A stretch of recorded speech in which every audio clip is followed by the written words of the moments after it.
The encomienda was a dependency relations system that started in Spain during the Roman Empire, where those with power protected the weakest in exchange for a service. It was later enacted during the Spanish colonization of the Americas and the Philippines. The Spanish monarch would assign a Spaniard with the task of protecting a specific group of Native Americans. In the encomienda, the Spanish crown granted a person a specified number of natives from a specific community, with the indigenous leaders in charge of mobilizing the assessed tribute and labor. In turn, encomenderos were to take responsibility for instruction in the Christian faith, protection from warring tribes and pirates, instruction in the Spanish language and development and maintenance of infrastructure. In return, the natives would provide tributes in the form of metals, maize, wheat, pork or any other agricultural product. In the first decade of Spanish presence in the Caribbean, Spaniards divided up the natives, who in some cases were worked relentlessly. With the ouster of Christopher Columbus, the Spanish crown sent a royal governor, Fray Nicolas de Ovando, who established the formal encomienda system. In many cases natives were forced to do hard labor and subjected to extreme punishment and death if they resisted. However, Queen Isabella of Castile had forbidden Indian slavery and deemed the indigenous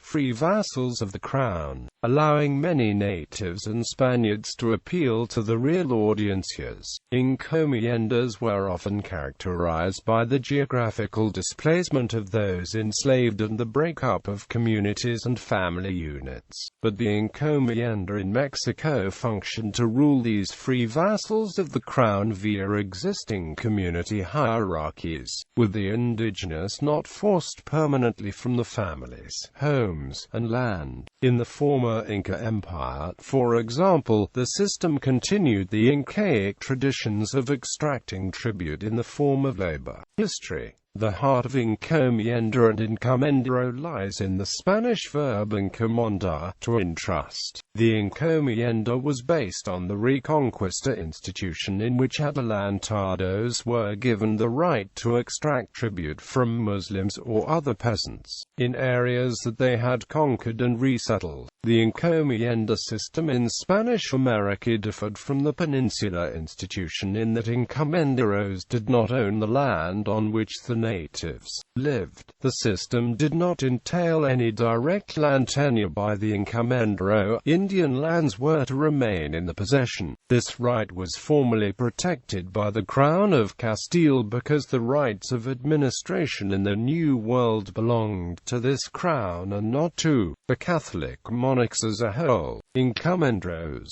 The first grantees of the encomienda or encomenderos were usually conquerors who received these grants of labor by virtue of participation in a successful conquest. Later, some receiving encomiendas in New Spain were not conquerors themselves but were sufficiently well connected that they received grants. In his study of the encomenderos of early colonial Mexico, Robert Emmerich Y. Valencia divides conquerors into those who were part of Hernán Cortes's original expedition, calling them first conquerors, and those who were members of the later Narvaez expedition who were incorporated into Cortes's contingent, calling them conquerors. Quote, he designated as pobladores antiguos, a group of undetermined number of encomenderos in New Spain, men who were resident in the Caribbean prior to the Spanish conquest of Mexico.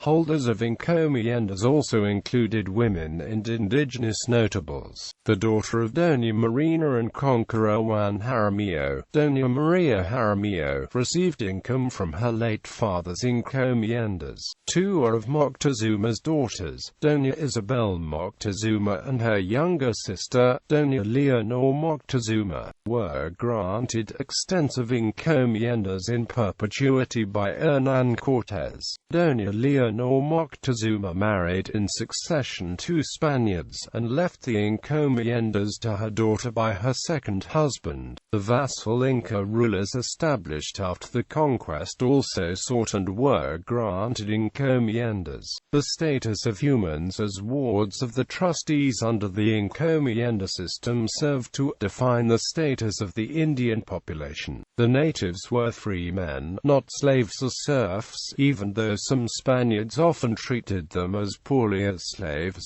The encomienda was essential to the Spanish crown's sustaining its control over North, Central and South America in the first decades after the colonization, because it was the first major organizational law instituted on a continent where disease, war and turmoil reigned. Indeed, the settler conquistadors knew the fury of the aroused Indian lords, voyagers, explorers, and the friars did not. Initially, the encomienda system was devised to meet the needs of the early agricultural economies in the Caribbean. Later it was adopted to the mining economy of Peru and Upper Peru. The encomienda lasted from the beginning of the 16th century to the 17th century. In the Philippines, the encomienda was granted also to the local nobles, through the law enacted by Philip II, on the 11th of June 1594.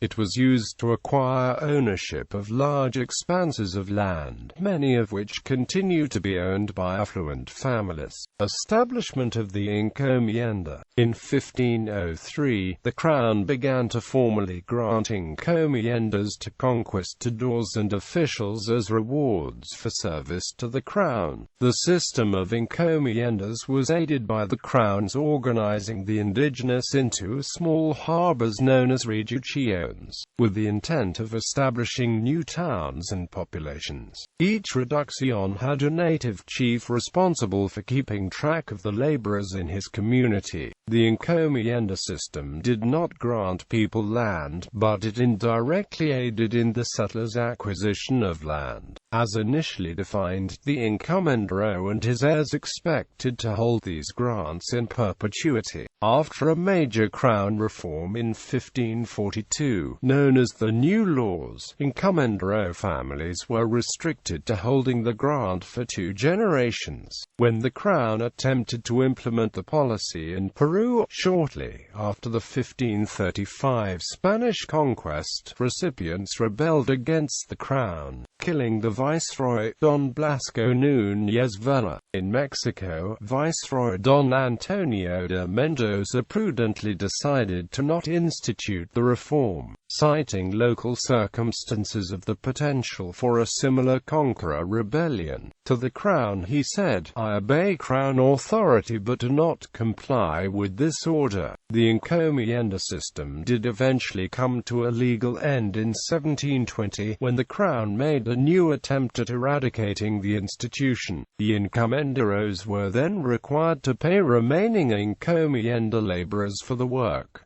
The encomiendas became very corrupt and harsh. In the neighborhood of La Concepcion, north of Santo Domingo, the Adelantado of Santiago heard rumors of a 15,000-man army planning to stage a rebellion. Upon hearing this, the Adelantado captured the caciques involved and had most of them hanged. Later on, a chieftain named Garanex laid havoc to the countryside before an Indian-Spanish army of about 3,090 routed the Siguana forces under his leadership. It is safe to say that although expecting Spanish protection from warring tribes, the islanders sought to join the Spanish forces and, through sheer exasperation, helped the Spaniards deal with the ignorance to the surrounding environment. Initially, the encomendado was supposed to be returned to the crown after 2 generations. However, in some regions this was frequently overlooked. In Códice Osuna, one of many colonial-era Aztec codices with native pictorials and alphabetic text in Ahuatl, there is evidence that indigenous were well aware of the status of indigenous communities as being held by individual encomenderos and those held by the Crown. In 1574, the Viceroy of Peru Diego López de Velasco investigated the encomiendas and concluded that there were 32,000 Spanish families in the New World, 4,000 of which had encomiendas.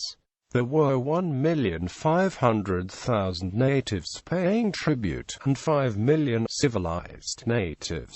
The phrase "sin indios no hay Indias," popular in America especially in the 16th century, emphasizes the economic importance and appeal of this indentured labor, even above that of precious metals or other natural resources. Land awardees customarily complained about how worthless territory was, unless it also comprised a population of encomendados. Abolition of the encomienda. The encomienda system has been the subject of controversy since 1510.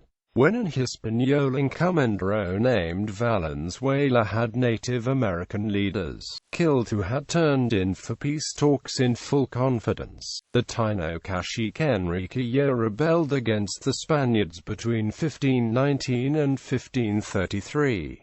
By 1538, Emperor Charles V realized the seriousness of the Taino revolt and compelled policy changes over the labor of the Indians. Conceding to Las Casas's viewpoint, the peace treaty between the Tainos and the Audiencia was eventually disrupted in 4 to 5 years. The Crown also made 2 failed attempts to end the abuses of the encomienda system, through the law of Burgos and the new law of the Indies. Furthermore, these laws were indeed beneficial to the authorities. The priest of Hispaniola and former encomendero Bartolomé de las Casas underwent a profound conversion after seeing the abuse of the native people. He dedicated his life to writing and lobbying to abolish the encomienda system, which he thought systematically enslaved the native people of the New World. Las Casas participated in an important debate where he pushed for the enactment of the new laws and an end to the encomienda system. The laws of Burgos and the new laws of the Indies failed in the face of colonial opposition and, in fact, the new laws were postponed in the Viceroyalty of Peru. When Blasco Núñez Vela, the first Viceroy of Peru, tried to enforce the new laws, which provided for the gradual abolition of the encomienda, many of the encomenderos were unwilling to comply with them and revolted against the Viceroy Núñez Vela. Nevertheless,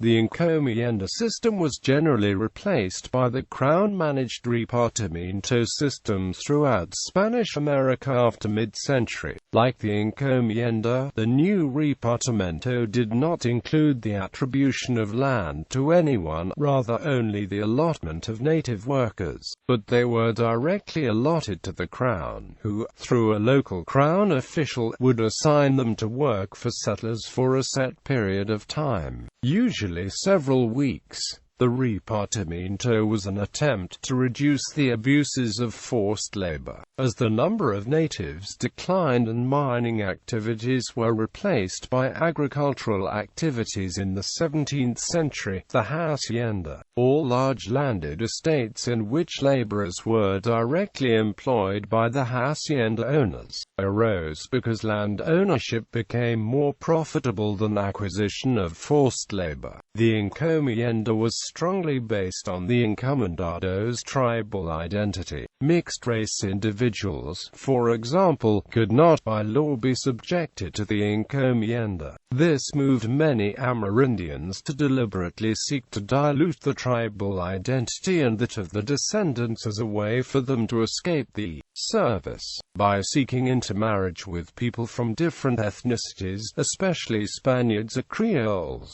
In this way the encomienda somewhat weakened Amerindians' tribal identification and ethnicity, which in turn diminished the pool of available encomendados. Bibliography: Garcia de Valdevellano, Luis.